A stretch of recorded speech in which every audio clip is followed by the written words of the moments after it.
Hey guys, welcome to the My Performance Health Podcast. My name is Michael Pritchett and I'm joined here today with Jordan and Sam, where we have a couple of topics that Sam has compiled here, which we're going to run through. But firstly, how are you guys traveling?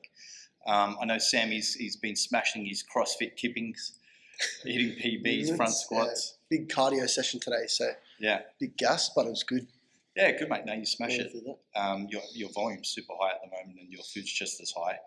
And Jordan, how you been with everything? Yeah, been good. Signed up to Virgin Active recently, just a Yeah. change of environment. Doing some laps in the pool, which has been good. I'm Good. traditionally a land animal, so Yeah, it's been a bit springtime. interesting getting into the pool. But Yeah. yeah, good little change. Ah, that's good, mate. Yeah, usually you do your sprinting with the athletic endeavours before, so Yeah. it's Complete 180. complete 180. Definitely jump into the pool. But today, Sam, talk to me. We've got our notes here. What are the questions that we're going to run through? What do we have? So today we're going to run through some common misconceptions. So as coaches, and we have a lot of clients day to day who ask questions, who want to not just come in to train, but also get educated and gain more knowledge so then they can go and lead a healthy life too. But within their questions, often we find they have some quite common misconceptions. So we're going to start off today and debunk those myths. Yep. So I'd love to get your guys' thoughts on it as well.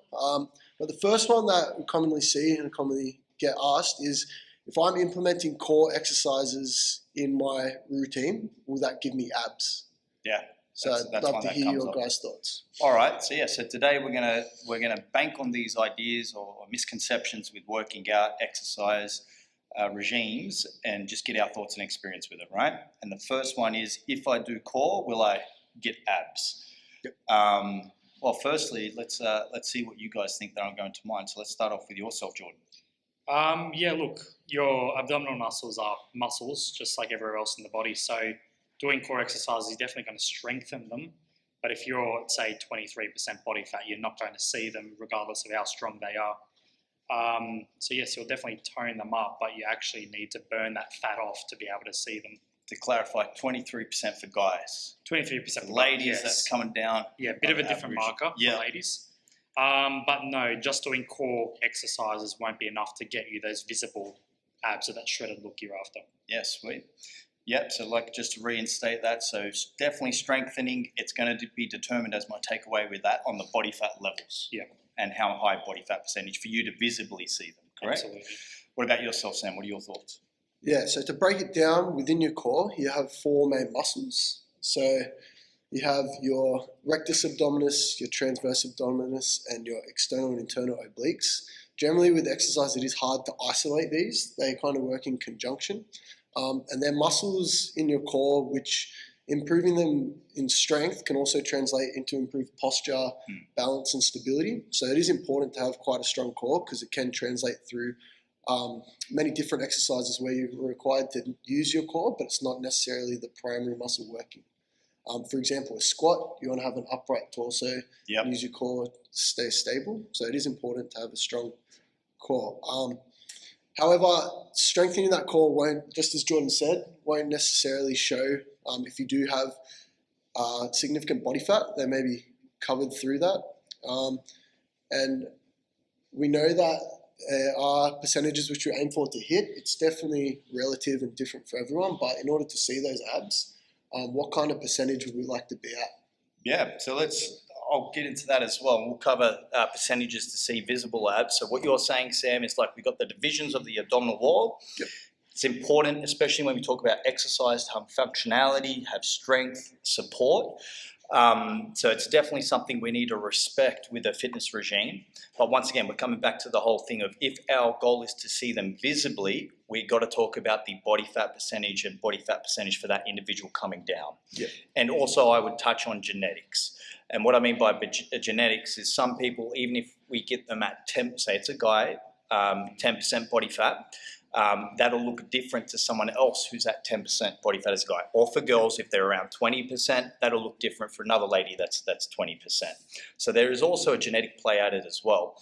But look, 100% agree with you both with my thoughts on this, and we'll cover the body fat, is that abdominal work is great. You do them, you feel them, no matter what percentage of body fat you're at, you can feel them cramping. Sometimes I get cramped and lay on the floor for like 15 minutes because they're cramping up when I do my ab work.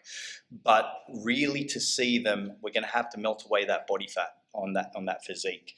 And when we talk about, the real question is then what are the body fat percentages that we should be looking at to see the abdominal wall? Look, for guys, average 13 to 15% body fat is kind of a healthy average to shoot for. When we go sub that, around 10%, we should start to see a lot more abdominal definition. And for ladies, usually the average 23 to 25%, mid-20s. When we go sub that, we start to notice even more abdominal definition as well. And we've seen that right with the clients that we have. Yeah, absolutely. And I think just touching on genetics there as well, I've had clients personally who are at about 15% they do have abs, and I've had other clients who need to get down to 10% or even lower. So that does definitely play, genetics plays a part. And also, I think the funny thing is, it's just because you can't see something, sometimes it does mean it's not there. Like a lot of people say, how can I get abs? Yeah. You have abs. How can I make my abs visible is a better way to kind of phase that question, because they are definitely there and you'll feel them with a few sit-ups. Yeah, correct. And then it's getting specific on the markers we want to look for. It's not, look, ab exercises are great, and even as you get even leaner, then your abdominal work, I find through experience, can make them look more prominent as you're at a leaner body fat level. But it's really, the question is, hey, if I want to see my abs, what do I need to do to get my body fat down so I can actually visibly see them and get rid of the layers that are hiding them, essentially, right? So I think that's a fantastic summary, and that is one that commonly comes up. And I still, like as a summary here with, I think it's fantastic to do abdominal work. I think there's a lot of benefits, strength-wise, core-wise, that can come out of it. But when we talk about getting the low levels of body fat, and even some of our competitors don't do any direct ab work, but they're shredded at the end. So there's proof in the trenches with that. So any follow-ups with that, Sam? Or any final thoughts? No, the only other thing I had was excess abdominal fat. Having that excess belly fat can also show as a sign of higher insulin resistance, so being at greater risk of that, which can further place you at risk of type 2 diabetes and heart disease. So I think if you are putting on weight around that area, the weight where places where you put weight on the easiest will also be the hardest to get off. So if you are there, it's still possible to get off, but I wouldn't necessarily be focusing on core exercises straight away. I'd be incorporating a calorie deficit within your diet. And a sufficient training regime. Mate, I love that, because we just touched on things like insulin, blood sugar and that. And I'll throw another one in there, cortisol. Stress hormones, your digestion, bloating, things like that. If you have a goal to see your abdominal wall as visibly as possible, lean stomach, you got to respect all those things, not just the body fat coming down, but also things like improving your hormone health, improving your cortisol levels, digestion. These all can help definitely fast track that visibly, appealing abs that everyone's kind of shooting for. So that's fantastic. For a lot of cases, I think seeing the abdominal definition is a kind of reward of going on that health journey of, all right, let's get the abs, but here are all the implications of having those abs or having less body fat around that belly area. It's all right, less risk of diabetes, the hormones, are functioning as they should be. When you have, say, a pot belly or you have a lot of body fat around that area, you've got other things to be worrying about first. Yeah, definitely. And I don't think you need abs to be fit in a way. So if you don't have the greatest definition in the abs, it doesn't necessarily mean you have a weak core or that you aren't fit enough. It's something we shoot for because we see people out there and we want to look like them. It looks nice. It does look nice, but it's not always what we're going to focus on. Health always comes first. Yeah, it's not a pure sign of health just because you got abs. No, that's right. No, that's why you got to look at all the other metrics. And when you're trying to maximize your genetics, see what you look at those healthy body fat ranges. 100%. That was a good one. So next topic we have, to hear from a lot of ladies coming in the gym is, if I start lifting weights, will this get me bulky? Yes. I do that quite a bit.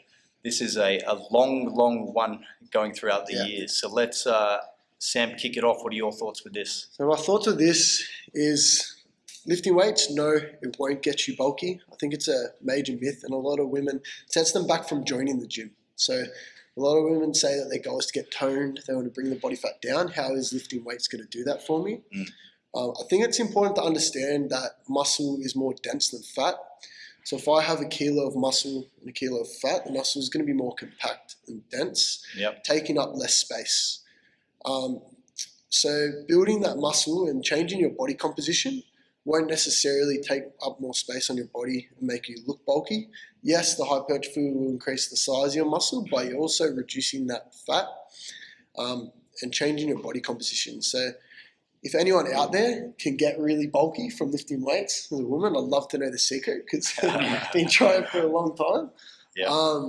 But it's a hard thing to do. So in order to get bulky, and you see professional athletes who are women who have quite broad shoulders and a lot of strength, they are eating quite a lot of food, have quite high protein in their diet, and are training hours per day, 6 days a week. So if you do want to achieve that physique, it is possible, but it takes a lot of work to get there. Just lifting weights and working specific to your goal, knowing how to manipulate the weights and the rep ranges in order to lose body fat is not going to get you bulky. No, I agree. Jordan? No, I agree with what Sam said, and to add on to that, I think for the ladies who are wanting to get in the gym but are worried about that, you've got to realise that if you look at the extreme cases of those real bulky females, their goal is to be that. You don't get like that on accident or get like that by casual training. It's a lot of hours in the gym. It's a lot of bump up in calories over time where you find baseline, you go building, and it is a long process to get there. You're not going to get bulky just by joining up a gym and doing a regular exercise program and just eating, say, a lifestyle approach or just watching what you're eating. It is definitely something that takes time to get there. It's not something you stumble on by accident. And as Sam said, fat's more dense than muscle mass. So if you say, well, to burn Other way around. So other way around. Sorry, but if you were to burn 5 kilos of fat and put on 5 kilos of muscle, you are still going to look leaner than what you did with that 5 kilos of fat, if that makes sense. Yeah.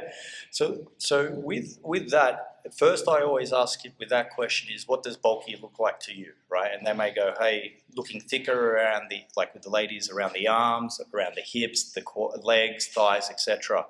Now we've got to remember that at the end of the day, if we are putting on body fat and building muscle, will we look more bulky? Yes. Right? So if your goal is weight loss, fat loss specifically, and we are training, we're going to melt away that body fat and show more defined muscle, you know? So it's important to understand, once again, what we're really talking about here too is the look, right? But if we're very simply putting on more muscle and putting on more body fat, yeah, we're going to get thicker. Right? That's normal. So it's important to understand your goal and the specifics of that goal and what we're talking about here. If we're going to lose, and the goal is to lose body fat and we're weight training, we can get nice defined muscle. That's one thought on it as well. But I like to ask, what does bulky mean to you? Now, you may have sometimes genetics where and you get them sometimes with clients, not just ladies, but men as well, is that their shoulders may respond more and they don't want bigger shoulders. Okay, so then as a coach, you can just put less volume on these areas that they don't want to build as much. Make sense? So it's important to find out, once again, what that label means to that person, understand the expectations of the goal and what you're shooting for. And look, genetics do play a role with it, but the program, the goal does play a big role with it, and what you execute with your training and nutrition regime play a role with it as well. But it is a big misconception that if you just lift weights, you get bulky. There's a lot more to it, especially with the nutrition and where you're at. That'll dictate whether you lift weights and get nice and lean, or you lift weights and put on more body fat, which makes you look bulky. So it's important to decipher and know the goal at the end of the day as well. But that's definitely, and look, we get, once again, ladies that get very slim with lifting weights. And it's a great way, weight training, to work on your glutes, your shoulders, things you want to sculpt the body with, It's a tool. So any final thoughts on that one, or anywhere you want to go with that, Sam? No. Cool. Let's move on to number 3. So number 3 is longer workouts are more meaningful. The longer the better. If I'm working out 7 times a week instead of 3, is this going to be better for me? Am I going to get better results? Yeah. So what I got here is, if you're placing stress on the body and you're working out and you haven't trained before and you're overstressing your body, you're not just stressing yourself physically, but your nervous system as well will shut down. You'll start to see an increased release in cortisol. So cortisol is a hormone that we want to manage, and if you're stressing the body out too much by overtraining, and your body will actually respond in a completely counterproductive way. So you will shut down. You won't be able to get such of an effect post your workout without the recovery, and it will actually have the opposite effect on what you're trying to achieve in losing that. So I think coming in, doing your workout in an effective manner, and having a program which you can follow, which is individualized to you, having weights, sets, reps, instead of thinking a longer workout is going to benefit me more. It's not going to work that way. Yeah, I agree with that. I think it's on a scale, so you can definitely do things in a shorter time frame, a longer time frame, whether that's less days in the gym, more days in the gym, say 45 minutes or an hour in the gym to 3 hours in the gym. There's definitely a place for everything, depending on what you're trying to achieve and where you're at, what you're doing. But no, you don't always need to be spending more time in the gym to get a better result. It's just about optimizing the time you are spending in the gym and having a plan around that. Yeah, no, I agree. And to dive my thoughts with that one is, first let's cut the goal. What's the goal? Is it an ultra marathon where we need to be spending a hell of a lot of time working out with the volume? Or is it body composition? So we got to understand the goal first, because that has different demands. At the end of the day, we want to stress, recover, and adapt. And the way I think of it with volume, which volume just simply is the amount of work we do, is that we'll have a minimum effective dose where we can recover, get the stimulus, and adapt. And then you'll have a maximum dose where you can recover and adapt. Anything beyond that raises stress and impacts recovery.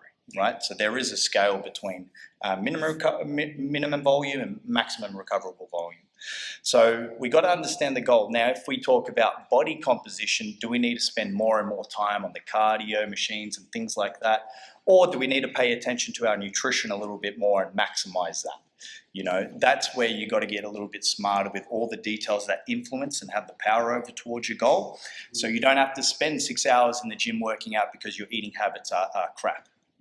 So you don't need it's important, the way I look at it is to understand the metrics you're trying to improve. And this is why we do this at MPH. Like you guys know, we look at average scale weight each week. We look at measurements. We look at body fat, body tape. We make a plan. There's a set amount of volume with that plan. Our workouts might go for an hour in the gym. And then we got a nutrition plan. Did we see, and we set up some targets, did we see progress that week hitting our targets towards that goal? Fantastic. That allows us to make better decisions into the next week, whether we're changing food or the volume of the workout. So it's important to understand the metrics of the goal you're trying to achieve, I think. Review those metrics, and if you got improvement, fantastic, but also respect the other areas that can have influence over that goal. Like I said, some clients will see us and they're spending, before joining our program, sat down with one a couple of weeks ago. She was doing 3 hours of cardio a day, right? 5, 6, 7 days a week, but her weight wasn't moving. Yep. The area wasn't to do more volume. Nutrition. It was nutrition. Yep. Okay, so longer workouts don't necessarily equate to better or faster results. In fact, they could make it worse, like you touched on, Sam, with stress and higher cortisol levels. But we got to get fixated on what we're trying to improve, and look at the whole holistic picture. But like I said, if we're doing an ultra marathon, volume's got to be high. There are times. There are times. I think generally, if we use a fat loss client, for example, the client who trains gym 3 times a week and is on point with their nutrition is going to get those better, faster results than the client who trains 7 days a week but is eating Maccas every day. 100%. And on average, like some of our clients see us twice a week. They want to lose the weight, the body fat, and that can be very beneficial because we're looking at nutrition and lifestyle steps as well. Some clients want to generate more muscle. They train 4 or 5 times a week. So it's important to look at that spectrum, but assess the progress. And I think touching on recovery is important as well. Overtraining isn't always overtraining. Sometimes it's under recovering. So we've got to look at what they are doing. Things like sleep, so underrated. That's where your body will be gaining its greatest recovery. So we want to aim for 8 hours a night. Also, I look at recovery as paying rent. So if you're not paying your rent, eventually you're going to get caught out and kicked out. Yeah. Same thing with your recovery. If you're not recovering properly after your workouts, your body's going to catch up with you and you're not going to be able to continue. So kicked out with rent. I like that. Yeah, thanks for reminding me. I'm due to pay my rent for a week today. Otherwise you're kicked out. That slipped my mind, so thank you. So doing your recovery, things like sleeping well, eating well, taking your supplements, anything extra. Some people do cold water, saunas and heat, massages. Anything you can do for your recovery is to pay that rent. So your body is then able in the gym to perform as best as you can. 100%. Totally agree, Sam. That was good input. Treat your body well and it will respond. Final thoughts on that one. So definitely don't need to train more and more. Sometimes you've got to pay attention to the other things that are going to move the rock towards your goal. Sweet. Next we have BMI. So we have a lot of people come in and tell us that their doctors told them their BMI puts them in an obese category, or they've went themselves and looked up online about their BMI and they found this number, which is quite worrying to them. However, it's quite a conflict of interest with BMI. At times can be beneficial in giving us an idea of where we are sitting at in relation to the population. But a lot of the time it's quite inaccurate and misleading. So in order to calculate your BMI, it's your weight divided by your height squared. A healthy range is between 18.5 to 24.9. However, the problem with BMI is it's only taking into account your total weight and doesn't at all account for your body composition, having your body fat percentage and your lean mass percentage. So we do have a scanner upstairs here at MPH where we're able to better assess the breakdown of body composition with our clients, seeing where their body fat ranges are and their lean mass ranges. And in order to understand BMI further, it was created as a screening tool to identify potential weight problems across populations. So on a large scale of things, it is easier to compare using this number as a standardized protocol, but a lot of people don't use it because I know Mick, even myself, probably even Jordan, would be classified as obese, as it's only accounting for our weight divided by our height. It's not actually accounting for our muscle mass, which can be quite dense and weigh more than fat mass. Correct. Jordan? No, I completely agree. For that reason, I never personally really look at BMI with clients. BMI is good, as I said, for larger populations to get that kind of gauge. But if you've got two people, for example, who are 100 kilos, but one person is 10% body fat versus one person who might be 35% body fat, they're going to be both classed as obese, depending on what their height is. But that's the thing. You can have someone who is purely mostly lean mass, very low body fat percentage, have someone who is obese, and they'll be both classified as obese. So there's definitely a lot of cracks in the BMI kind of spectrum that allows for misinformation to be spread. So therefore, I just prefer to use other markers, more accurate markers, individualized markers. No, I totally agree. And to summarize my thoughts with that is precision. Like here at MPH, we like to be precise. And what we know when we're talking about this is trying to equate to body fat, really, right? Like we're saying, if we have too much body fat, there's a triage of health issues that can happen. Blood pressure, blood sugar issues, lack of confidence and all that as well, but it does impact your longevity, vitality, etc. So we want to be precise. So I personally don't use BMI or look at it when I'm making programs. I always, if I ever have a client or a consult and they say, I went to my doctor and they said, I need to lose weight to get a better BMI. So what I'm hearing is that you have a health value. You value getting to a healthy range, right? And then what we do from there at MPH is we get the healthy range targets of body fat on average, 13 and 15% for men. For ladies, that can be mid-20s, 23 to 25. Could even be a little bit lower than that for some ladies as well. Everyone's genetically a little bit different, but they're kind of our average markers that we shoot for. And around that point is where things are working better. Hormone health, potentially. hormone health. Obviously, we're looking better as well, performing better functionally. So they're kind of the ranges that we look for. So if I ever hear someone say BMI, the first thing I am thinking is health. Yep. They value health. They want to get into a healthy range of body fat and their body composition. And then we kind of go a little bit more specific and precise with what that looks like. And what are things that we do here in order to keep on top of that? What are the ways that we have to test that? Great question, Sam. So, well, whenever clients start, we do what's called the onboarding session, right, here at MPH. And what that looks like, they come on in and we do movement screens, nutrition consult, lifestyle consult, but we also test their body fat and lean mass. We have two ways we do that, either with the scan, the infrared scan we have up top, or we use skin folds. Now, when it comes to talking about body fat, we're not looking for accuracy. What I mean by accuracy, if on our scan or our skin folds it says you're 20%, okay, it may say something different if you go get a DEXA. Maybe it says 21, right? What we are looking for, though, is precision, okay? And what I mean by precision is that each week we're losing, we're precisely measuring that it's losing to get into the ranges.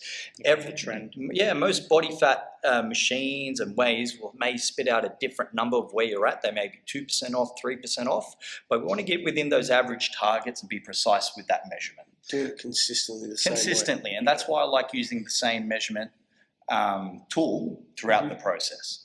Yeah, so they're the two main ways. Obviously, we look at average scale weight, body tape measurements, and we combine everything to make better decisions with. But when we're talking specifically looking at body fat, lean mass levels, and even problem areas, because they could be higher in body fat in certain parts of the body, the skin folds and the machine is what we use. Awesome. All right, so now what we may do is, are there any more questions, Sam? Got one more. One more. What we may, and it's just, is this the final one? Yep. What we'll do this one, and then I was going to say if there's any more, we'll wrap it up and go into another one, but don't worry about it. I was going to say if it's one more, we'll smash this out instead of pairing it into two. Super. So what we got for the final So one? the last one is carbs are bad. So are carbs directly causing fat gain? Okay, so Chris is going like this to me, so we've got to wrap it up because we'll have to put this into another one, I think, for the time with the camera, because we've gone over time. So what we'll do, we'll come back to this one, we'll make it into a separate one, maybe with some other questions as well, so we can do a full episode on that. All right, sounds cool. Great. So as a summary, we've covered a few topics there, and they're very common. So hopefully for you listening, you've got some insight, and this is what we say from experience working with clients, and not just experience working with clients, but getting them results as well in the field. So I think it's important to sometimes question your beliefs on things, how you label things and what they look like to you, just so you can have the best chance of success towards whatever outcome you're going for. All right, so guys, any final thoughts on this topic for today?